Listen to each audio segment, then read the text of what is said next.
So guys অনেক অনেক অনেক দিন পর বর্ধমান গেলাম, আর যাওয়ার পথে আমাদের সঙ্গে ঠিক এরকম এরকম এরকম ঘটনা ঘটে।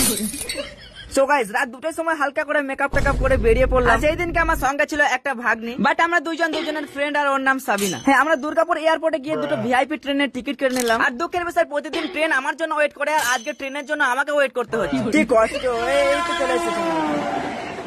আর এয়ারপোর্টে ট্রেন ঢুকতে না ঢুকতে অনেক কষ্টে যুদ্ধ করে ট্রেনে উঠে পড়লাম। আর আমরা ভিআইপি টিকিট কেটেছিলাম বলে এসি নিচে দাঁড়াতে দিয়েছে। তো চলে এখন এই শশা কাকার কাছ থেকে হালকা করে শশা খেয়ে নে।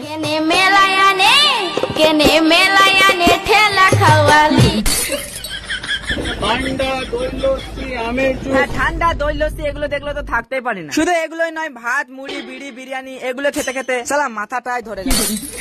তো যাই হোক, ফাইনালি বর্ধমান তো পৌঁছে গেলাম, কিন্তু দুঃখের বিষয় আমার প্যান্টের ব্যাগের চেনটা কেটে গেল। আর এটা আমি হাজারো চেষ্টা করে বাগাতে পারিনি, বাট সাবিনা বাগিয়ে দিল। আর গাইস বর্ধমান এলাম কারণ এখানে আমার পিসির বাড়ি। তাই আর কি প্রথমে একটা মিষ্টির দোকান থেকে মিষ্টি কেনার পরে একটা কাকিমার দোকান থেকে কাকিমা কিনে নিলাম, মানে ফলমূল কিনে নিলাম। আর আমার পিসির বাড়ি রেলওয়ে স্টেশন থেকে আরো 10 মিনিট যেতে হয়, তাই আর কি আমরা একটা ট্যাক্সি ভাড়া করে নিয়েছি। ও কাকা আসতে দেবো।